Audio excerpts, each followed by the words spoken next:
नमस्कार, मैं हूं आपके साथ प्रिया तिवारी और आप देख रहे हैं केकेडी न्यूज। 24 फरवरी को शुरू हुई यूक्रेन रूस जंग के 14 दिन से लगातार ये जारी है और इसके चलते आने वाले दिनों में महंगाई और भी ज्यादा बढ़ सकती है। इस जंग के कारण इंटरनेशनल मार्केट में क्रूड ऑयल यानी कि कच्चा तेल उसके दाम भी $140 प्रति बैरल के पार निकल गए हैं, जो 14 साल का हाई लेवल है। वहीं कच्चा तेल महंगा होने से आने वाले दिनों में पेट्रोल डीजल की कीमतों का बढ़ना तय माना जा रहा है और इसके अलावा डॉलर के मुकाबले रुपए सबसे कमजोर हालात में पहुंच चुके हैं और अभी $1 की कीमत $77 के पार निकल गई है और ऐसे में इससे भी महंगाई बढ़ने लगी है। और इसके अलावा नेचुरल गैस महंगी होने से आने वाले दिनों में एलपीजी सीएनजी के दाम भी बढ़ सकते हैं। वहीं अब मेटल की कीमत में भी तेजी देखी जा रही है। रूस ऑयल और नेचुरल गैस का एक मेजर प्रोड्यूसर है।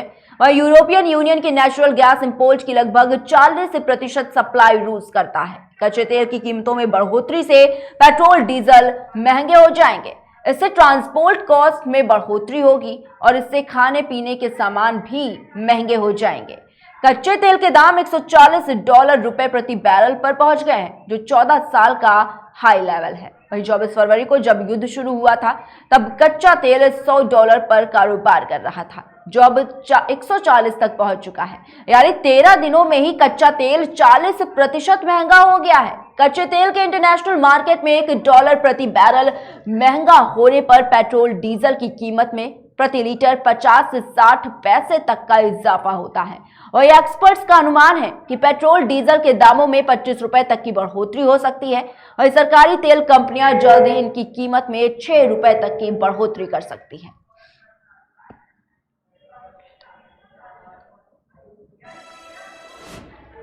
वहीं चेन्नई सुपर किंग्स यानी कि सीएसके के लिए एक अच्छी खबर सामने आई है। जी हां, टीम के स्टार तेज गेंदबाज दीपक चाहर अप्रैल महीने के मध्य तक लीग से जुड़ जाएंगे। चाहर वेस्टइंडीज के खिलाफ घरेलू T20 सीरीज के दौरान चोटिल हो गए थे।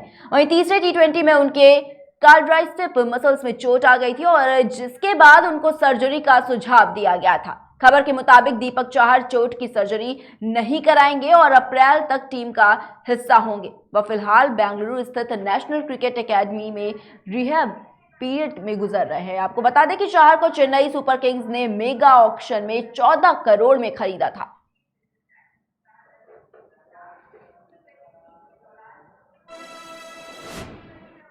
वहीं रुक करते हैं अगली खबर की ओर। यूपी विधानसभा चुनाव के नतीजों से पहले ईवीएम की सुरक्षा को लेकर प्रदेश भर में हंगामे शुरू हो गए हैं। लखनऊ, वाराणसी, बरेली, अलीगढ़ समेत करीब 20 जिलों में सपा विधायक प्रत्याशी और उनके समर्थकों ने ईवीएम रखने के स्ट्रांग रूम की निगरानी के लिए घेराबंदी शुरू कर दी।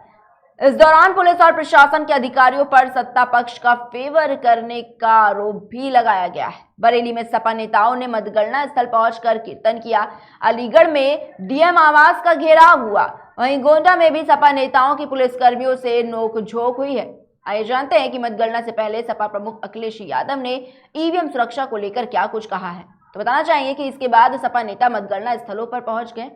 वहीं वाराणसी में ईवीएम को लेकर हुए हंगामे के बाद अखिलेश ने अपनी पार्टी के लोगों से अपील करते हुए कहा है कि जब तक काउंटिंग ना हो जाए तब तक लगातार निगरानी रखें कि कैसे वोट बचाया जा सकता है, कैसे जहां पर मशीनें रखी हैं वहां पर किसी का आना जाना ना हो। ये लोकतंत्र के लिए बहुत ही खतरे का समय है। जो दल हार गया अब उसके बस में यही है जो अब करने जा रहे हैं।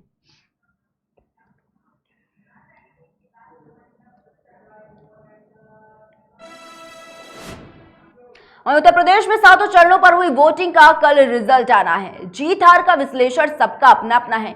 कोई जातीय समीकरण के हिसाब से सीट वाइज गुना गणित करके बात कर रहा है तो कोई हिंदू मुस्लिम कार्ड चलने की बात कह रहा है। किसकी सरकार बनेगी ये ईवीएम में बंद वोटों की काउंटिंग के बाद ही पता चलेगा, लेकिन सीटों पर वोटिंग का विश्लेषण करें तो साफ जाहिर है कि सपा को बसपा बड़ा नुकसान पहुंचा रही है और इसका फायदा भाजपा को मिल रहा है। दरअसल ये हम नहीं कह रहे हैं बल्कि सपा के उम्मीदवारों के सामने मायावती ने जिस तरह से मुस्लिम के सामने मुस्लिम उम्मीदवार और यादव के सामने यादव उम्मीदवार उतारे हैं उससे तो ये जाहिर है। जी हाँ, 403 में ऐसी 156 सीटें जिसमें मायावती की रणनीति भाजपा को फायदा पहुंचाने वाली है। हालांकि मायावती इस सवाल पर अक्सर कह देती है कि मुस्लिम की संख्या उनकी भागीदारी के हिसाब से तय की गई।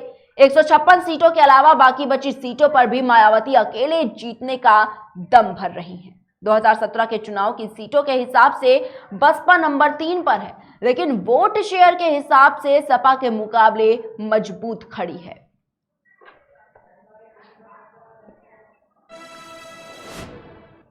और अंतर्राष्ट्रीय महिला दिवस के अवसर पर मुरादाबाद रेल मंडल ने महिला सशक्तिकरण का उदाहरण प्रस्तुत किया है। जी हां, अलीगढ़ से गजरौला के बीच चलने वाली पैसेंजर ट्रेन की कमान पूरी तरह महिला स्टाफ के हाथों में रखी।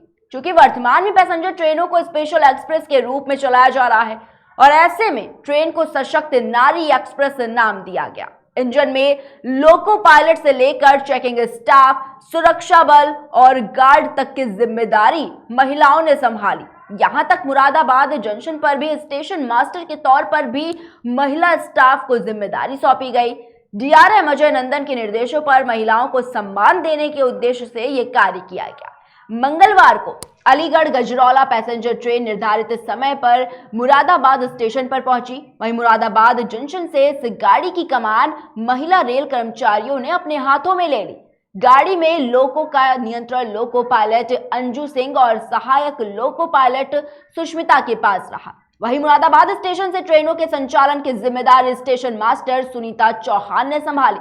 उन्होंने ट्रेन को हरी झंडी दिखाकर रवाना किया। वहीं गाड़ी में गार्ड डॉली सैनी ने सिग्नल मिलने पर लोको पायलटों से गाड़ी चलाने के लिए सिग्नल एक्सचेंज किए। गाड़ी में ticket checking staff Reena Dhawan, Suman Lata, Sangeeta Rani तैनात रहीं। वहीं यात्रियों की सुरक्षा के लिए रेलवे सुरक्षा बल की उप निरीक्षक सविता देवी के निर्देशन में कांस्टेबल रश्मि त्यागी, आंचल, अनीता मधु ट्रेन में ड्यूटी पर तैनात रहीं। मुरादाबाद स्टेशन पर प्लेटफॉर्म ड्यूटी पर भी महिला कांस्टेबल निशु यात्रियों की सुरक्षा के लिए ड्यूटी पर रहे। डीआरएम अजय नंदन ने कहा कि सिर्फ रेल ही नहीं बल्कि पूरे देश की प्रगति और समृद्धि में महिलाओं का योगदान अतुलनीय है। अंतर्राष्ट्रीय महिला दिवस पर महिला सशक्तिकरण, रेल संचालन में महिलाओं की भागीदारी बढ़ाने और महिलाओं के सम्मान में ये उदाहरण प्रस्तुत किया गया है।